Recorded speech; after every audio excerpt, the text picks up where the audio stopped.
I got the allergies. They're kicking my butt. It's September. Since I moved to Kansas, every September hits, and man, it's just miserable. David, I'm probably going to need you to wear a mask, buddy, okay? Where? That's not happening. I'm just telling you right now. You know what I'm going to make? I'm going to make little cards that have the latest Cochrane study that just came out. That was a meta-analysis of all the masking studies, and I'm just gonna hand it. Anytime anybody walks up to me and says, "Hey, I need this mask," I'm just gonna hand them the card, and I'm not gonna say anything. I'm like, "Here's the card. There you go. Thank you," and then I'm just gonna walk away, and that's it. That's it. That's the end of the conversation.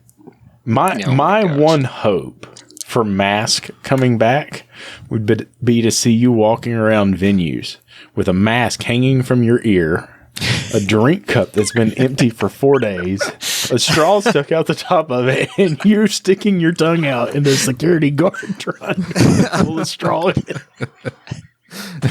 I would have preferred that the drink be full, but for whatever reason, in Vegas, it's not a thing. They don't have like 7-Elevens on every corner or QTs.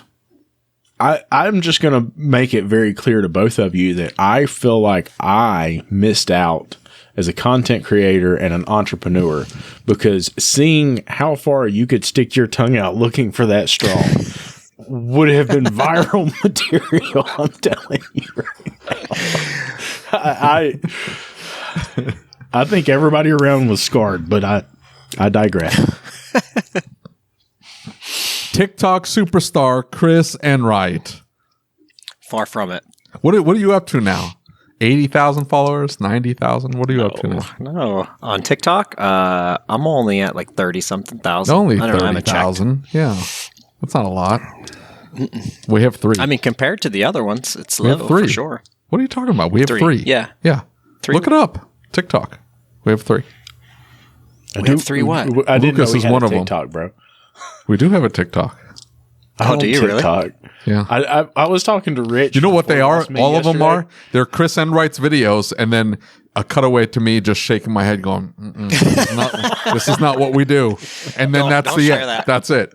That's the entire TikTok. And for whatever reason, they're not taking off. I don't know why. I don't know why. I don't know why those don't take off, but mine do. What's wrong? What's going on? It must be the ending. They don't like it. I enjoy this content. This guy at the end telling me that I shouldn't makes me feel bad. Oh my gosh. Goofy. Anyway, Chris Enright, how you doing, buddy? I'm good. How are you guys? I'm excited that you're giving away some tickets to ASTE. What possessed you to do that? To some rando, too. Yeah, it's a great question. Before anybody thinks I'm someone special, I'm not. And I will confirm that before I actually made that video to give away those tickets to that guy. His name's Matt, by the way. I had texted in our group, the one with Jeff and Brian and Bryant and Scott and all them. And yeah. I said some not so nice things and shared that video. And then I just thought about it for days and days and like just kept eating at me. And I'm like, man, what can I do to help this guy? And I'm like, making another video isn't going to do anything. Most people, when you respond that way, take it offensively. And to be quite honest, I thought when I made the video recommending that he take training, I thought he might get offended as well. And I re-recorded it multiple times to try to get the wording just right because I didn't want him to get offended. And on TikTok, if you're not, if someone doesn't follow you and you don't follow them, your message doesn't go directly through to them. They have to click on the message or you only get so many limited times. So video was the best way for me to actually get the word out to him. Yeah. And so he took it great, as you saw from his response video, because as soon as I saw that he liked the video and started following me, I messaged him right away and I was like, hey man, I just want you to know, I don't mean this in any sort of negative way. I've been there. I know where you're at. I've been in those types of situations before and I handled it in a very similar way. And there's a much better way to handle that type of situation. Yeah. And so he was, like I said, super cool about it. He is coming to the training and I just figured, like I told my wife, I'm like, hey, I offered to pay for some guy's training. I'm like, worst case scenario, we buy the tickets and he doesn't show up and we're out $500 or whatever the cost is. Yeah. I'm like, big deal. We're out $500. Like, at least we tried. So. Yeah. So for those of us that don't like Chinese spyware on our phones, what was the video? What was the video about? He's a mobile mechanic, and he was at a guy's house, and the guy, the customer was saying, hey, you just installed those fans for, I think, $70, and that alternator's way easier to install. You know, it should be less than that. And the way he responded was, you know, he was like, yeah, you're right. You know, okay, I'll take care of you. And like you have to watch the whole video because there's a lot more context in that. And I don't want to take away from the video. Yeah. And he even said when he responded, he's like, you know, that I wasn't even there for those other repairs. He was there for one reason, and the guy kept adding stuff, which again, the training will help with for sure. Mm-hmm. Like that way you have a process in place so they don't just continually add stuff, especially as mobile mechanics, because I feel like they deal with some different things than we do. Like I don't have a customer staring at me while I work on their car. I wouldn't do it. Shoo, buddy. I will never forget. I worked on an RV in the parking lot one time, right? Because we're a shop that's got a good sized parking lot here. And these people came in and they said, hey, we need to make an appointment to get our vehicle fixed. I said, you know what? I can get you in tomorrow. And it looked like it was a serpentine belt on their RV. And I typically don't work on RVs, but I said, you know what? I'll take care of you. You guys are on vacation, blah, blah. Being the dummy that I am, I didn't think about the fact that if they're on vacation, where are they? They're in the RV. Now, she made some delicious cheeseburgers as I was working on their vehicle, and I did sit in the floor of their RV and eat cheeseburgers. It wasn't that bad of a deal.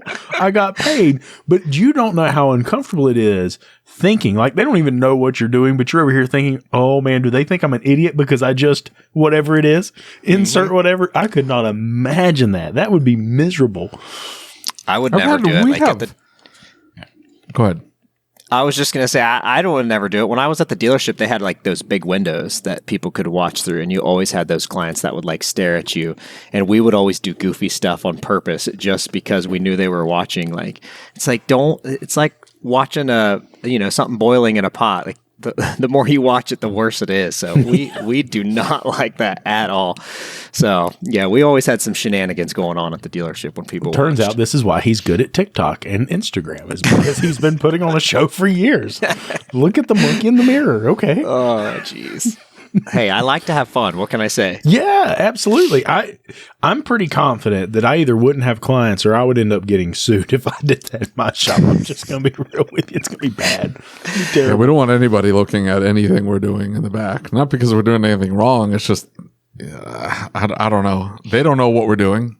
So why are you watching us? Like, do you know how to do this? No? Okay, then go away. And so I don't understand that at all. And we just had somebody come in.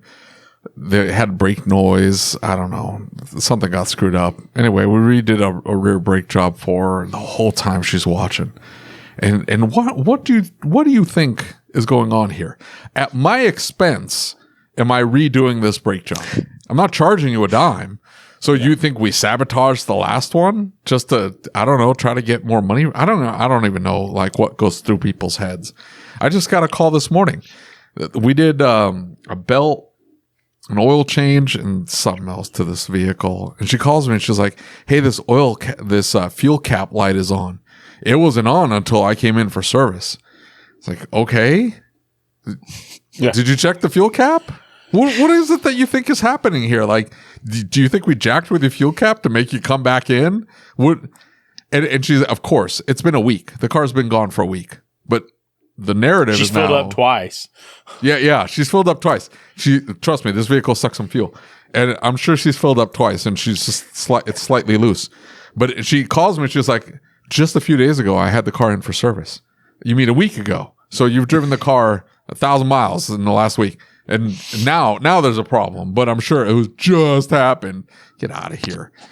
They tell themselves these stories and they believe it when it comes out of their mouths.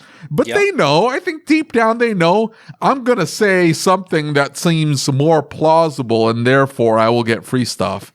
Like, what do you think I'm going to do? You've been in for service 1,000 times. I'm not going to screw anybody. Right there, they'll get free stuff. But if it'd be different if there was a fight. Last time you came in, there was a problem. We fought the whole time. That's just it. I felt the 1-star review. The 1-star review, right? We went back and we looked at the person who left us that 1-star review.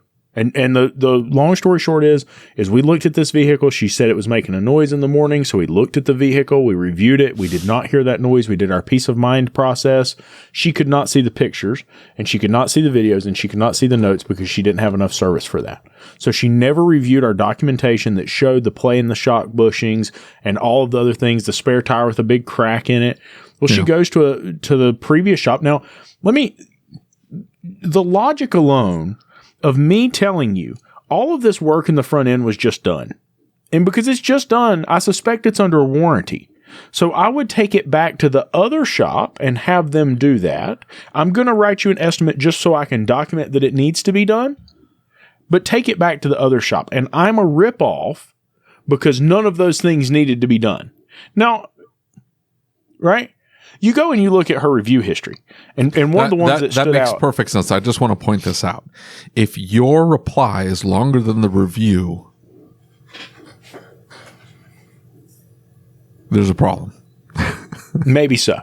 But here's the thing: is you go look at her other reviews, and what has she done? She's literally asked people, "I will change my review if you'll give me 20% off." I will change my review if you'll give me a refund, right? I just had a situation here a few days ago where there is some folks in the shop and they had been in for an AC repair. The AC hose has blown off, right? Like it's blown out of the crimp. It's not connected to anything. And so we explained to them, hey, we have to replace this hose. We'll leak test it when we get done. If we see anything else, we'll let you know. That's just how we roll, right? Nitrogen tested. It holds nitrogen. Everything's good. We send it down the road. 2 months later, it comes back and it's not cooling well and it's low in refrigerant. So we nitrogen test it again. We go around the vehicle. You know, the cup with the paper towel and underneath the evaporator, all this stuff, go through the whole mix. Well, the rear evaporator has dye in it, right? And it's dripping. So we take the panel off. We look at it and we look at the rear evaporator and it's completely saturated in dye. You need a rear evaporator. Well, it wasn't doing that before. I'd say it probably was, but like we didn't work back there. We worked up here. Well, if the manufacturer had done that repair, they would cover it. They wouldn't cover it long. They'd be out of business. You know what I'm saying? They'll goodwill it in a lot of cases. Right. And so that's a big part of the problem is that they're just giving. They're losing the profitability of the business by doing so. And so I thought it was so funny. They took it to the manufacturer and they were super nice. They weren't disrespectful or anything. They were super nice. They took it to the manufacturer and they said, hey, can you tell us where the AC leak is? And I told them, I said, I want you to go to them and I want you to not say a word about what I've told you. I want you to go to them and just ask them to find the leak. And they came back and they said, oh my gosh, they said that the main evaporator's leaking. It's like $9,000 to replace it. And I'm like, well, how did they come to that conclusion? Oh, we watched them do it. They held this little machine around and they went around all the vents. And when they got to that one vent, it went off. And I'm like, did you ask them about the rear evaporator? Oh yeah. After the fact, we showed them the pictures and they said, well, you guys are wrong. Those never fail. It's always the front one. They need to do that first. And I'm like, God almighty, damn. You know? What kind of vehicle was this? It's a Volvo. And you can see it. Like I've got a picture of just clear dye running out of the rear evaporator, man. And they're like, no, we need to replace the front one first. What is with these dealerships? I had that BMW. The guy shot a video and they told her it was an evaporator. And we ran the test and we're like, this evaporator is not failing. And she's like, well, I got a video. I'm like, send me the video. And the guy's going, wee, wee, wee. See, look, it's going off. It's like, that's no training. Exactly. Training. Well, and never had any sort of training like that. That's not just training on the equipment. That's not just training on the equipment. Because I can understand, I don't know how to use this particular leak detector. That's not understanding 1234YF. In a BMW dealership. But that's what I'm saying. There's dealership. This isn't like there's no training. None. Look, they're taking modules online.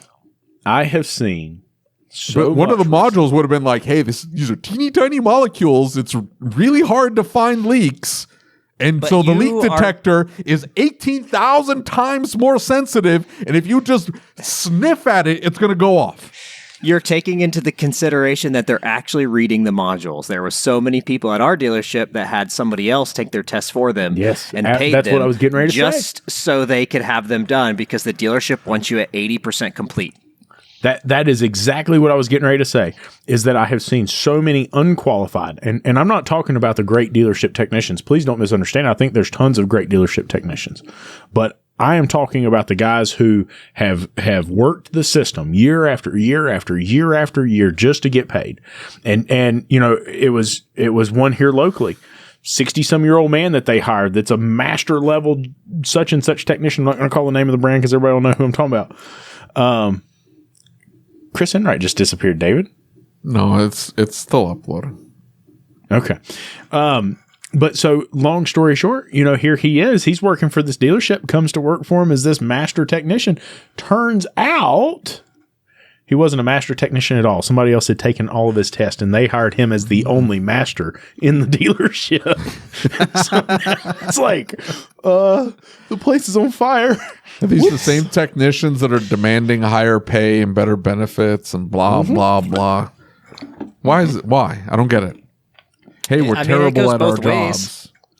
How's it going? How is it both ways? What are you talking about? Because there are crappy owners and crappy techs. Yes, it doesn't matter which way you cut, slice it, or dice it. There are sucky owners. I've seen story after story, people messaging me. I've got one on my phone where the owner was not giving him any vacation time. When the owner took a vacation, he forced the tech to take time off unpaid. He was basically stringing him along as hopes of possibly part owning the dealer or the shop, not the dealership. And basically it was paying him crap money. Anytime it was slow, he didn't get paid. He didn't have any sort of guarantee. And he's like, do you think I should leave? I'm like, what do you mean? Do I think you should leave? Yes, leave. There's 1,000 other shops out there that I would have never stayed there that long. I'm like, listen, dude, I'm like, go around. And I said, I guarantee you'll find a place that'll pay you more, give you vacation time, give you benefits. And that's exactly what he did. And that's exactly what he found.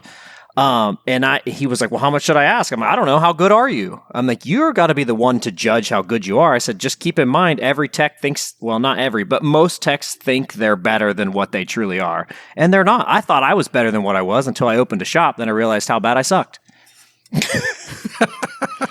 Dude, hey. Here's the problem. There are far more technicians than there are shop owners. There are far more technicians than there are shop owners. And I'm saying that overwhelmingly, the shop owners are always crying about their pay and then. Look just through our comments on our teeny tiny YouTube channel. Nothing compared to yours, but you look through our comments. You wouldn't teeny tiny jelly YouTube or something, would you? What's that? I'm not at all peanut butter and jelly. Not at all. If I were, I'd be doing the dancing too. I'd be like, Anyway, if you look through our comments, you always get the salty guy that's on there talking about how the disrespect the technicians are and how underpaid and how they've been abused for so long, and they're finally leaving the industry and going to better industries and they're getting paid so much more money and blah blah blah. Yeah, those are the exact same technicians that were just getting click, take the test or have somebody else take the test for me because I'm not going to be bothered to learn how 1234YF works because I'm never going to have to work on this ever again in my entire life. Like, what is wrong with people? I understand if it's HR. It's like, hey, you need to take this HR course on not hitting people in the nipple with your towels. Or hey, don't play grab ass. Not let that go, man. My nipple was purple for a month. Anyway, don't play grab ass in the service lane. Like, I can understand just clicking through those because you're like, okay, great. I'm not going to play grab ass in the service lane, or I'm not going to like walk up to the female service advisor and, hey, Toots, how you doing? That's a nice top you're wearing today. Like, don't do that if you're working in a professional environment, right? That's common sense. If I'm forced to do that every year, then yeah, I'm just clicking through and I'm going to but hey, there's this new technology you need to learn about. I'm going to sit down and I'm going to pay attention. I don't get it. Like, man, why would you? So. I don't get it. Why? I don't think that's what's happening. Because they pay you a certain way, which makes you they treat you as if they want you to be a machine in the shop, and the way you get paid is flat rate. I know it's a touchy subject, but we were trained one way and paid one way, and so they got upset when we didn't get paid to take training or take classes. And so it's like, well, you're not paying us when the shop is slow. You only want to pay us when the shop is busy and we can turn you hours over hours over hours. But when things get tough, then we get left hung out to dry. And I can't tell you how many times when I was at the dealership, the prices would go up for customers and our labor times would go down. And we always complain. We're like, why is our labor time go down and the price for the customer goes up? Because they were trying to get their ELRs where they needed to be. Yeah. And that's fine. Get your ELR where you need to get it, but stop sacrificing the people that are doing the work to make you the money. And that was always our frustration as the tech side of things. I saw a insane estimate the other day, and I want to say, well, I don't want to call the brand out, but there was a estimate written, and it was very, very clear that the labor rate had gone way up. It had the right labor time on the ticket, but the labor rate was unbelievably high. And you could tell it was like, hey, I'm trying to hit my numbers, right? Because they were open about how long it should take. And I mean, we're not talking about a little bit more than what I would charge, right? And I just said, look, I'm sure it's a mistake. Call them back. They're honest people. They're good people. Give them a call. I'm sure they'll make this right. But dude, I mean, we're talking about, it was over $1,500 more labor than I would have charged on a job. And for it to be that big of a difference on a 2-hour job, you know what I'm saying? And not have a miscommunication to put an alternator on a vehicle? Come on now. Something's got to be wrong. Maybe it was that oil cooled or oil coolant cooled. Oh, no, it wasn't. It wasn't. No. It was a 1.1 on standard book with no matrix on it. It was 1.1. Really? I always wonder about those. You do see those from time to time. Not often, but you do see those random, insanely high estimates. That's why I said I thought it was a mistake. But it seems to be happening. Probably didn't want the customer. It's like, here's an extra $1,000. It seems to be happening at the end of the month, consistently with multiple different customers. I don't necessarily blame the dealership for trying to pad the invoices, because like those big cushy leather chairs and those 18 televisions running direct TV, and they have different channels, and then you got the kids corner, and you got the coffee machine, you got the snack bar, all that costs. All of it costs. Like, how else are you going to pay for that? You're not doing it selling cars, because that's got to pay for all the other junk on the front end, right? So while the customer's sitting there in the lap of luxury, and they're allowed to wait for this 7.5-hour job they're going to do, it's like, oh, I'll just sit here and wait. It's a really nice area. It's like, okay, great. You're going to pay for all of that. Every moment that you're in there is costing you additional dollars, because you're choosing to pay, because the dealership has to pay for all that overhead. So I mean, and you factor in the goodwill stuff, right? What do you end up with? Really high labor rates and really high labor times. And what you can't be like, they're not going to give the technician any more money. They can't. Like, where's it coming from? They don't have any more. So the moral of the story, kiddies, is don't work at the dealership.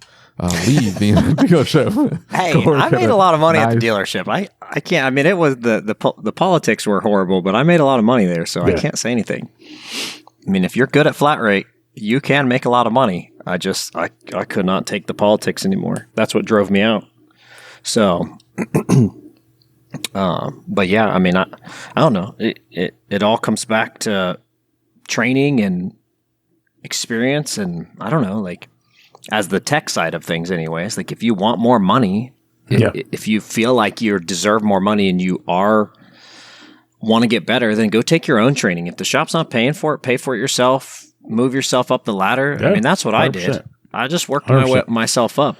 They weren't paying for nothing except for Honda training, of course. But anything outside of that, it wasn't happening. You own that knowledge, right? Yeah. And so one of the things that I look at is there's a lot who say the owner should pay for training. I completely agree with that. You guys know I train my people. I pay for massive amounts of training for my people, and it doesn't hurt my feelings a bit. I love it. I love going to the training with them. I enjoy it. But I'm going to tell you right now, like, if you're a technician and you're sitting here telling me that because my owner of this shop is not going to pay for my training, I'm not going to go? How silly is that? Right? Because if you're looking at this like a career, you're looking at this as I'm going to turn wrenches until I'm 50 or 60 years old. I need to be as proficient as possible so I can be fast and earn a lot of money. It's silly to say, well, I'm not going because they're not paying.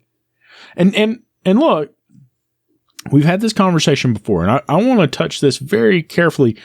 I have found that a lot of technicians are very bad with managing their money. Okay? That's what I was going to say.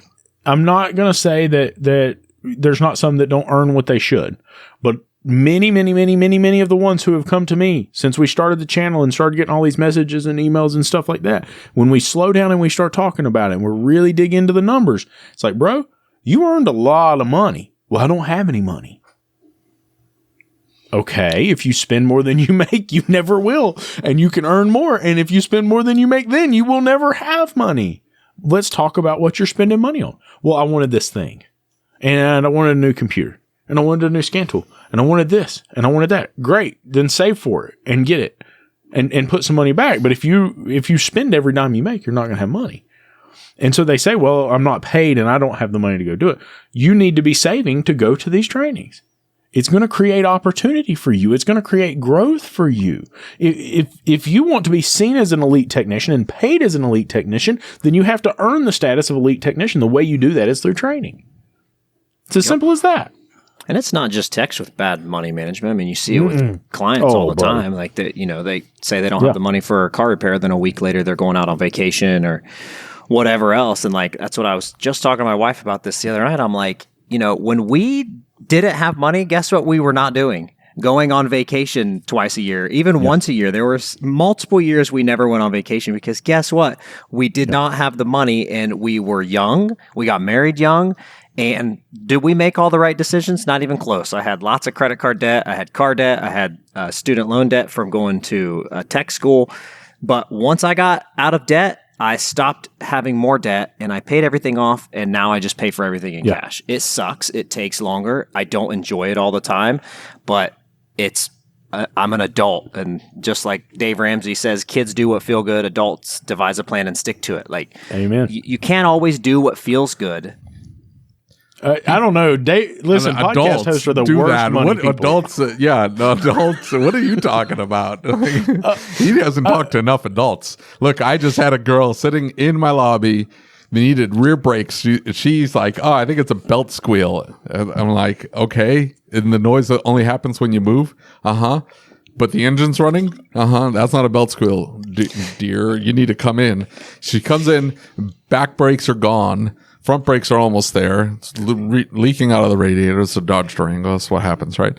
And she's sitting there like looking at my prices. The conversation when she made the appointment was, hey, if I have to leave it, I'll figure something out, but I just want to get the car fixed.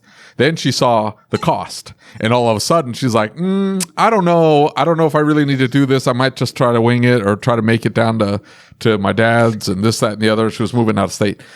And meanwhile, she's telling this to my service advisor sitting in her $300 Jordans.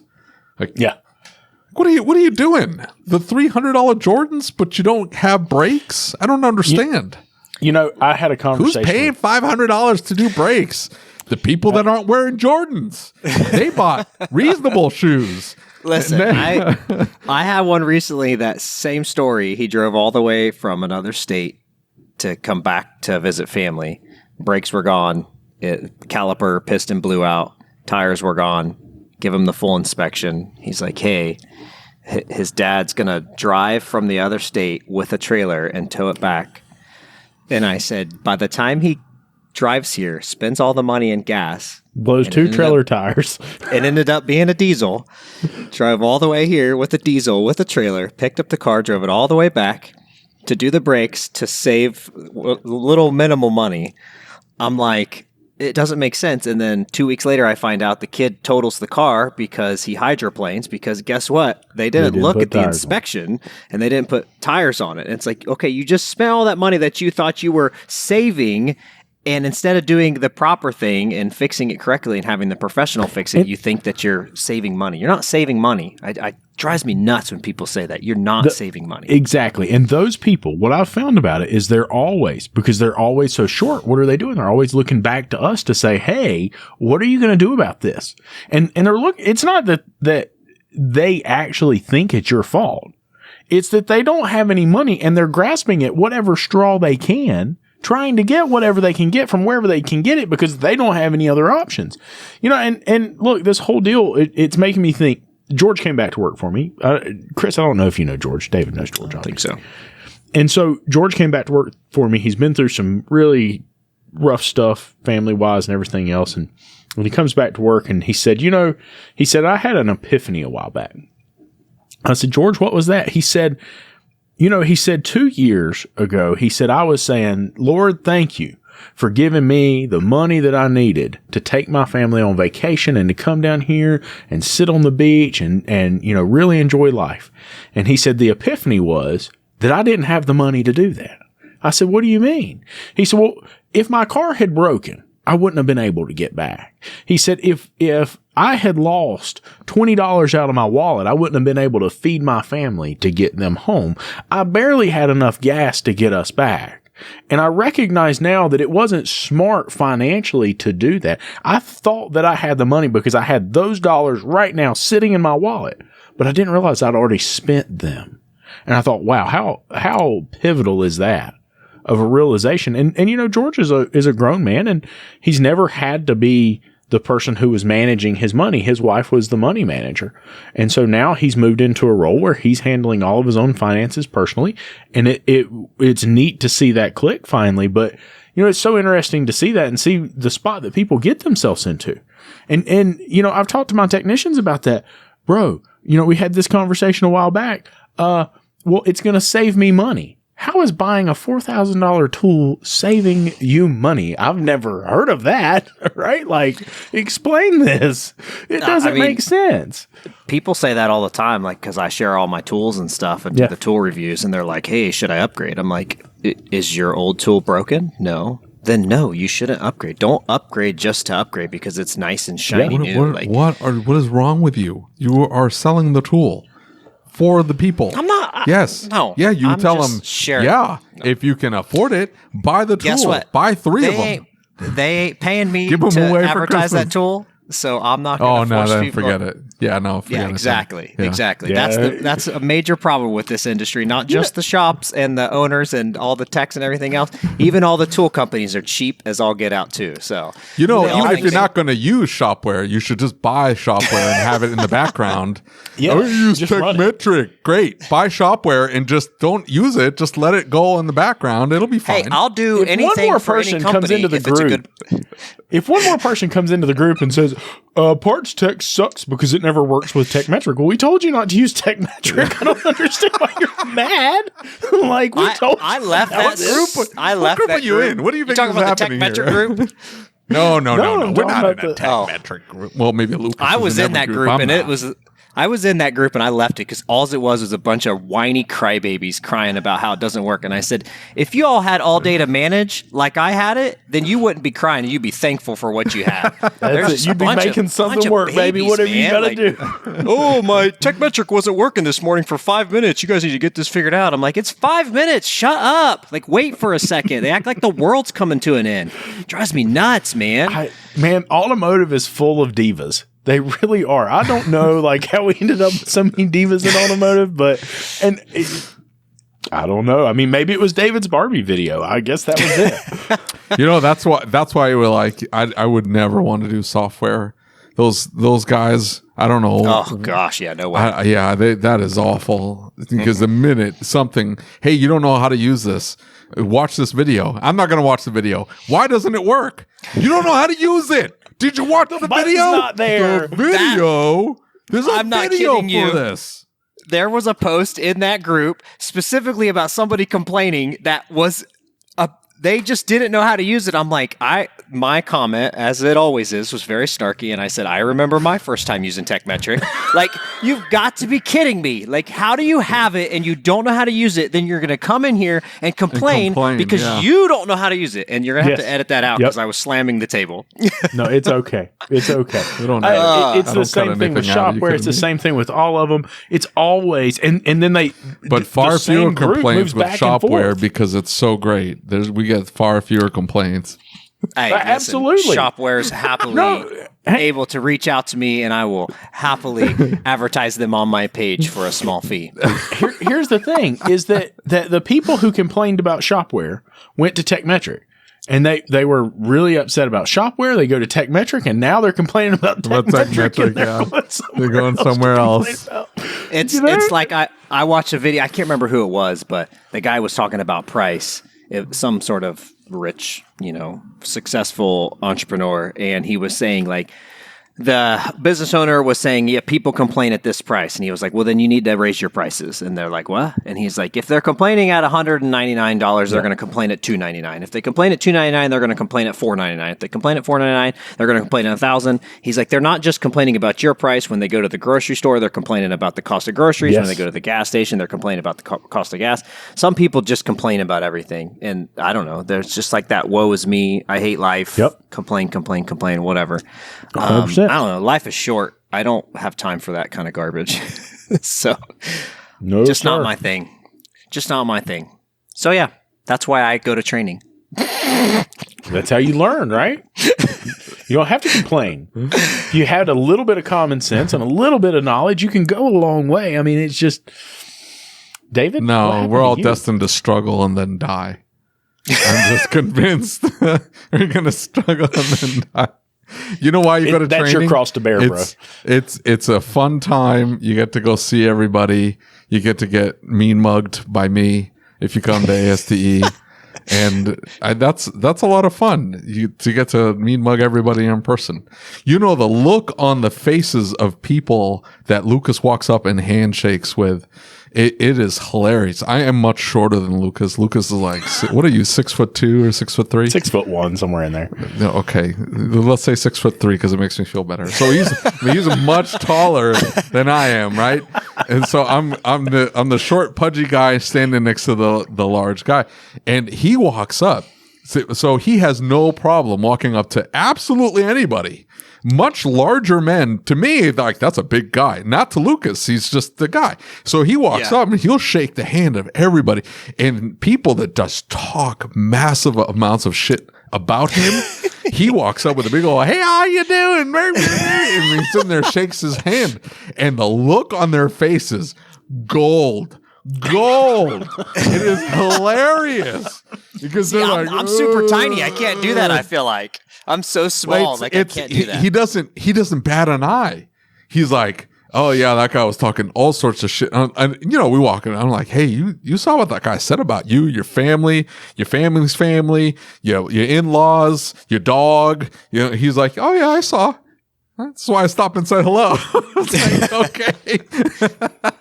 So you miss all of that. So if you want to catch that, just follow Lucas around and he's like floating. I'll be honest with you. It occurred to me what you're saying here. I always thought they were kind of sniffing the air, trying to figure out what that smell was. They didn't realize it was burning denim from you jogging. So my thighs they get hot. Just rubbing back and forth, trying to keep up with Lucas as he strides his 3 steps. You know what the most enriching thing I've ever purchased was? A pedometer. That pedometer inflates my whatever. Like, you'd walk 2 miles, and for you, Lucas, at your normal strides, you'd probably be at, 3,000 steps. I'm at 6,500, walking the same 2 miles because my legs are just flying, just trying to walk the same distance. And I'm like, look at my steps today. I'm so proud of myself. I'm so healthy. Look at my steps. Yeah. That's how I am. I take really small steps, but I'm super short too, so I take twice as many as most. Hey, don't worry. The new ASTE venue has children's urinals for folks like you and Brandon Steckler and Tanner Brandt.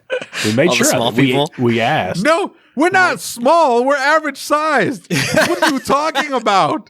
The average height in America is 5'7". 5'7". I got to remind that to all the giants that work at my stupid shop too. Those freaking behemoths, those Sasquatch-looking mother effers in my shop who walk up to me going, "Hey, it must be terrible for a short person who can't reach this thing." And I'm like, "I'm not short, dude. I'm average height. You're just really tall." "No, I'm not that tall. What are you talking about? You're 6'3". What are you talking about? You hit your head in places you shouldn't. I don't know if I agree with that, because when I go shopping for clothes, they never have my size. I'm 5'6", and everything is huge. Huge. I'm like, do they not believe that there are small people left in the world, or what? Drives me David's crazy. been looking for a big and short men's store for a long time. Oh my God. Big and short. Yeah, don't go into the big and talls. That's depressing. You ever been in a big? You haven't. You're not a big guy. But like, you get to a certain size, you're like, I want to eat that cheesecake. But now, like, the jeans don't fit, so you go to the big and tall store, and you're like, "Hey, you got any fat short clothes?" And they're like, "No, everything is like 46, 48." What? What is that even a size? Yeah, here it is. Like, okay, I'm going back to Walmart. Man, the worst investment I've ever made. And my wife is still mad about it. Half my employees are still mad about it. My cousin worked for me, okay? And he comes in, and we've got pictures of this. His new nickname, he's not here anymore, but his new nickname is Faux Defo. Because he comes in and he tells the uniform guy that he wears 40 44s. And the uniform guy says, "You do what?" And he said, "Yeah, I wear 40 44s. I'm like, "Dude, there's no way you don't wear 40 44s. I promise." He's like, "Are you telling me I don't know my own clothes size?" And I said, "Yes, I am." And he said, "Well, I'm telling you, I wear 40 44s. And I told the uniform guy, I was like, "I tell you what." I was like, "Order them." He's like, "Dude, that's going to be $700, 650 something." And I said, "Dude, order them. I have to at this point. I have to prove to the kid. I spent $650. These things come in. He holds them up to his chin, man. These pants are up to his chin, and they're still not even to the floor. I've got pictures. I'll post it in the group." Oh my gosh. So That probably was a bad investment, huh? speaking of fat guys, Chris Enright decided, he's like, "Hey, I want to be miserable for the next month and a half, 2 months, 2.5 months. You signed up for the hard 75. Oh yeah, 75 hard. Mm-hmm. Yeah, That's why I'm sitting here chugging my water. Yeah, so like I looked at the list and I'm like, I could probably get this all done. The gallon of water. Does it count if it's soda? No, it has to be water. Has to be water. There's water in soda. Doesn't count. I can't do the water. Like I can do probably half a gallon. A gallon? Because at some point you're like, can I do the squeezies? You know what I'm talking about, the little squeezy things, right? Yes. The Crystal Lights and the Mios. You can add that stuff to that, I think so. No, at least as then far I'm as good I know. then. I can do the gallon then. Like when you're working out twice a day, I feel like it's not as hard. Like the second day, it was weird. Like the first 5 days I struggled with something different every day. But the second day I had a really hard time with the water. And like I was up till 11:30 at night trying to just finish my water. I'm like, I am not failing this stupid thing on the second day. So I was But it's the second day. I know, but you have to start over It'd be different from the if you're 31 days in. Yeah, but you're just on the second day. No, like 31 days in, you're like, I'm staying up. I was supposed to start on this previous Monday, but when I worked out the math, it's past Thanksgiving, and I cut out bread and sweets for my diet. And so I was like, I'm not doing that. There ain't no way I'm giving up my stuffing and my rolls and all the junky stuff on Thanksgiving. No. So I was like, I started the next day because I was like, screw it, I'm not doing it. So I'll finish the day before Thanksgiving or 2 days before or something like that. So I was like, well, that's not what I planned, but it is what it is. But yeah. But see, they don't dictate the diet. No, right? You can do whatever diet you want. It just has to be some sort of diet. Mm-hmm. Yeah. So that was just personal. I wanted to do the bread and sweets just for me, and then I wanted to do the 10 pages of reading a day. Those were like my main focuses, and so I was like, I'm one of those types of people. No, has to be reading. No audiobooks. Yeah, that I listened to a ton of audiobooks, and I was like, "Oh, I'll just listen to audiobook." Well, then I listened to the podcast where he like lays everything out, and he was like, "No audiobooks. It has to be physical reading, and it has to be a nonfiction book too." Yeah, that's no problem. That's no problem.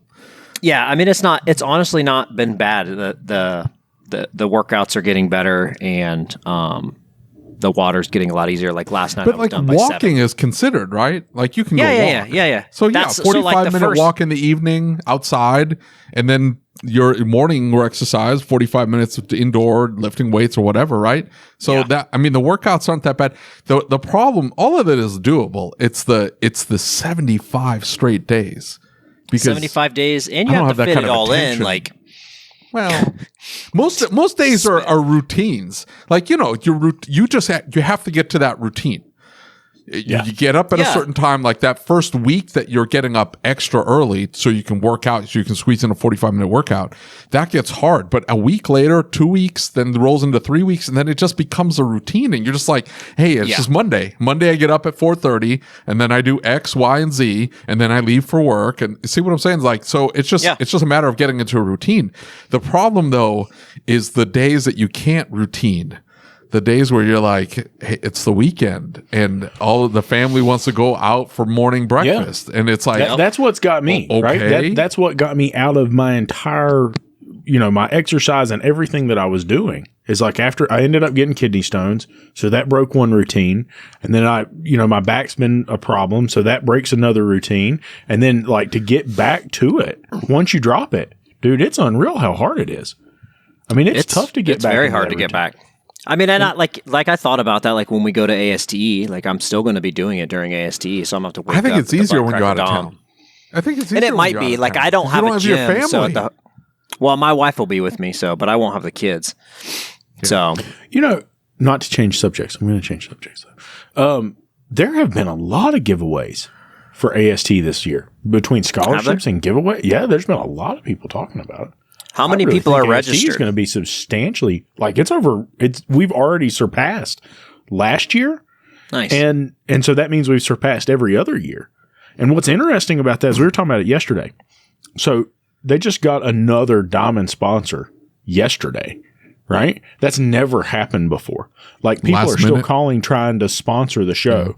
And like yesterday, there were like 25 or 30 more registrations. And it's like, holy cow, because registrations previously had been done by now. And we could all like go do our own thing and we didn't even have to talk if we didn't want to. Like there was no need to, have conversations about challenges, this, that, or the other. And now this year, it's like registrations are still rolling like when we opened the day we opened registration. And so like that's why they went and got the extra hotel room blocks and everything else. Didn't Dills doing a giveaway or something like that? Yeah, we're supposed to give something away. Well, that's because we haven't announced it yet. We better get on that. We're giving something away. Yeah. It's just like I told you, though, like until you have people talking about it that are going to reach a market that you're never going to reach. And let's be honest, the marketing for it in the past has not been good. I mean, I never even knew it existed for the first 13 years in the industry. None of them. I mean, Vision, ASTE, STX, didn't even know they existed. So the marketing is not good. And Jeff and I have talked about this a lot with this podcast. Like until you get into some of these people that have large followings, which I know, obviously this is my world now, so it's a little bit different perspective, but people that are creating content have different followers than the ASOG group will ever reach or shop owners are ever going to reach. There's technicians out there following them that were like me that have no idea. I mean, again, I'll say this. That's how I found out about the podcast was through Cody Gaddy from his YouTube channel. Had I not been following him and watching his video and then saw him on the podcast, I would have never known. Still probably be doing my thing. Still one of our best performing podcasts. Yep. Cody Gaddy. Hey, there you go. So like that alone shows you the power of content creators and what they can do. I just wish more of these places would realize that and start working with them. Like Rich coming, that's huge. Like him finding out about it because PSK Mike, I think, is the one that he did a stitch to one of Rich's videos. And I don't know Mike. I've seen his name, but Mike he did a stitch. I don't know if I think that might be who it is. I think so. Because he did it. That's him. So that's him. He did a stitch. and then told him about, because Rich was complaining about a customer situation, and Rich was like, hey man, there's so many better ways you can handle this. I highly recommend you go to training. And then I commented on that video. I was like, dude, absolutely, this training changed my life. And he was like, where are you going? I said, ASTE. I said, and that's kind of what got that whole thing going. And so when people like that with those types of followings start talking about it, again, that's how you change the industry, right? Yes. And for me, it's I care about the one-by-one basis, right? So I was talking to Rich yesterday, and we were talking about the deal with the Audi. Who the hell's Rich? And what are we talking about here? Who's Rich? Ford Boss Me.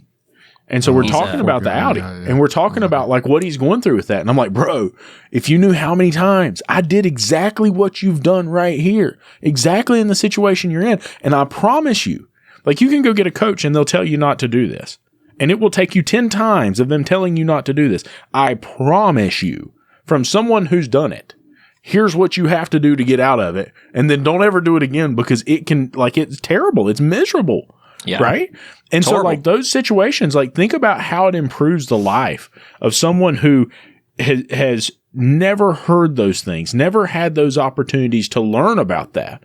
And here he is, he's running a shop. He's doing a really good job. He's putting his whole heart into it. And then there's these little problems. Man, think about how defeated we used to get when that happened and how many notches it would take you down. Mm-hmm. And now to have somebody in your network, right? Whether it's one of us, whether it's somebody in the group, whether it's another shop owner, and the ability to go to a show like AST and network, and you can reach out to that person and say, hey man, this happened. Oh dude, I remember the first time I did that. Right? Yep. And it shows you that there's something after that life goes on and it's great and it doesn't matter, but don't ever do that again. And here's how to fix it. That's the most valuable thing as a business owner you'll ever find. That's exactly why I paid for Matt's training, was because, like I said, I've been there, I've done that. And I'm like, until he actually goes and takes training and actually learns this stuff, and he has to physically be there. I could tell him all day long, message him, do video stitches back and forth, until he sits in the class and puts himself there. He's not going to know. And I thought about, should I pay for everything? Should I just pay for his training? I'm like, I want him invested himself too. So if he says yes, sweat equity, at least he has some money into it. I'll pay for, obviously the ticket and the ASOG dinner, and then he has to pay for whatever else, which another owner reached out to me, shout out to David Hall, and said that he would help pay for some of his expenses as well. Awesome. So that was great. And that's why I told him, I'm like, hey, you're still going to have some expenses, but I have another owner that's going to pay for some of your travel expenses. I'm going to pay for your tickets. Whatever you want to do, here's the classes that I would recommend. Here's a couple options. I told him, I'm like, I don't want to, because he asked me, which classes should I take? And I said, I'll give you options. I don't want to be your sole provider of information. I want you to take what you feel like you want to take. And that's what he did. I gave him multiple options, and he picked classes, and we registered him and all that jazz. He seems like he's super stoked about it. He's messaged me, we texted back and forth several times. He talked to his wife and his family, and they were all for it. And we catch flack sometimes because we put so much on the group and so much on the podcast about attending events, right? And I always make fun of or pick back and saying, well, anybody who doesn't get to go, of course you'd be mad about it, it's just a sad reminder that you're not going. But that being said, the reason that we do that, because that's where my business changed, right? And it was just luck of the draw, man. It was absolute luck of the draw. And we had a meeting yesterday about ASTE. And I was telling the board members how important it is that they engage with the people that are there and shake their hands and talk to them and be there to support them and tell them that we care, right? Because we have a very active board of directors, and they are all interested in helping other shop owners and helping technicians and helping improve our industry. What changed my life was when I walked through that door and that man was standing at that door and walked out and shook my hand and said, hey, I see that you're a shop owner, but you're taking technical classes. Why? And if he had not done that, if he had not said, I want you to take some management classes, dude, I would not be here right now. I'd be turning a wrench somewhere bitter and peed off about something, right? I'd still be here. I'd still be doing the podcast and everything. Well, everything would be the same. I mean, had I just not Lucas, just minus. Because I took I don't remember if when I went to AST, I took some technical classes, but I took a couple management classes. But when I won the scholarship, obviously I had to take all management classes, which was so much better. I wish I had done that the first trip around. And that's what I tell anybody that's a shop owner. I'm like, you need to take advisor classes and management classes. You need to get better on the counter, because most of them are in my spot that I talk to, where they're like a 1 person, 2, 3 person shop owners. And so they're still on the front counter. And most of us have no idea how bad we are on the front counter. I had no idea until I started taking those training classes. And Boys, I'm like, man, I know. I suck. I am terrible. Man. Well, you know, what anybody was it? complaining about anybody complaining about all of the announcements needs to get off social media. You know, I've got to throw this in. They're engaging with the same like 4 people, and that's why you keep seeing the post over and over and over again. It's like okay, but if you knew how Facebook works, it doesn't push this content out to everybody. So we have to spam the group to get one more person to see the announcement. Yep. Sorry. You know, Enright, we were both in a thread the other day where they said that they had raised their prices. And all of these things happen. You remember that thread? Yes. And they're everything's unraveling and everybody's upset. And I'm like, dude, I so remember that. I so remember before I had some sales and some management training. I remember like the first time, and dude, I wake up in the middle of the night thinking about this sometimes. There was this guy and everybody said, hey, charge what you got in as far as hours, and you got to charge a higher diag rate. And so I went through this car and like I'm got my timer on, and like I had to stop and do this and had to stop and do that, and I didn't reset my timer, and I'm working on this guy's car, and he's a really great client, and whatever it was, I come back to it, and I charged him like $400 when I finally found that there was a fuse bad and retested the circuit to make sure it wasn't a load problem. You know, it's like $400 to change a fuse, and I'm like, I will know that is like ironed into my mind. You know, I hear his voice all the time, and I'm like, oh, dude, you know. And so if it hadn't been for those training classes to like teach me how to present that information and to communicate first and make sure I'm getting the approvals and setting expectations, dude. That's the most valuable thing you'll ever get right there. Hands down. I like, even like what we were talking about, the networking, like, and I'll chime in and say that people complaining about hearing about the training events are goofy as well, because until you've actually gone, you can't say anything. Like, you have no idea. Yeah. So like, because I've been there, I know the change. Nobody's paying me to say anything. I've never gotten one single dime from any of the videos that I've made. I know what it did for me and my business and my family, not just me and my business, but the change it's made for my wife and kids.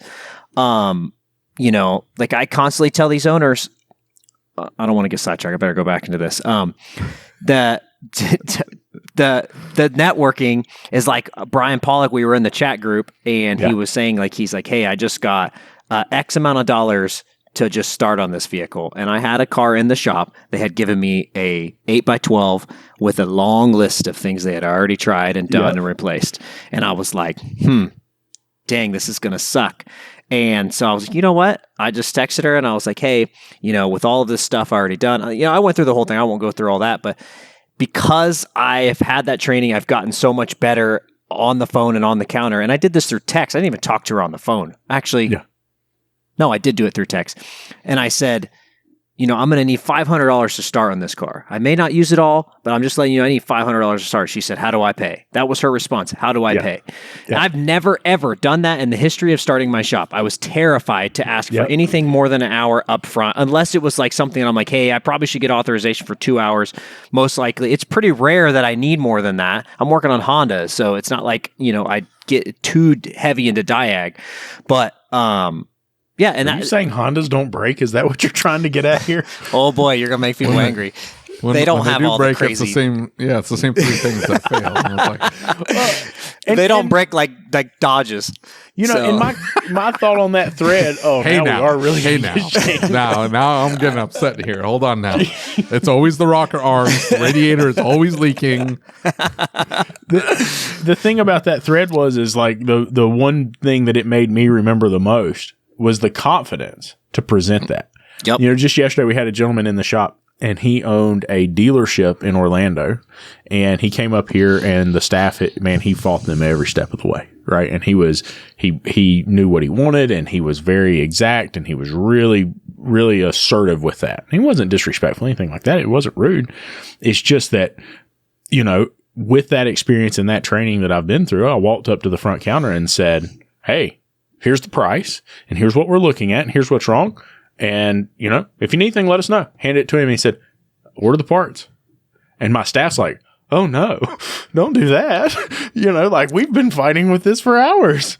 And so the thing is like, sometimes that confidence to put it out there, and you're doing what's right. If you go to a client, Mrs. Client, gosh, I really hate to tell you this. I'm really sorry, but I think I'm probably going to have to charge you to do this. What do you think is going to happen? Because you're spending from your own wallet. Exactly. And you're terrified that they're going to say no or something like that. I've been there, done that. I had the same exact situations of like people that work on their own cars. I was always terrified to like hit them with the price. I just flat out tell people up front now, like, I can't tell you how many people I get every week calling me with their own parts. And I'm just like, hey, I make money on the parts. It's how I pay my bills. If you want me to charge you $300 an hour labor, every shop can do that. I'm like, but we make money on the parts, so I don't charge you as much on labor. Either way, I'm making my money. I got bills to pay. It's expensive to run a shop. And they're always like, oh, I had no idea. Thanks for letting me know. Or, oh yeah, I knew that. I was just trying to save a little bit of money. I understand you're trying to save some money, but let's say I put that on and it fails. Yeah. Well, if it fails a week later and you got to pay me to do it again, guess what? You save no money. You're literally not saving hardly any money. So, but you remember the people Dutch don't story? usually. Yeah, they don't take that time though. That's the biggest thing you find out. What you learn is how to better explain that stuff, and you get faster. Like, I used to spend 20, 30 minutes on the phone with people. Now I don't spend very rarely over 10 minutes on the phone with them. Yes. Yeah, actually explaining this stuff because I'm better at it. I don't repeat myself. I'm more confident because I've had more practice at it. Yep, 100%. 100%. Very nice.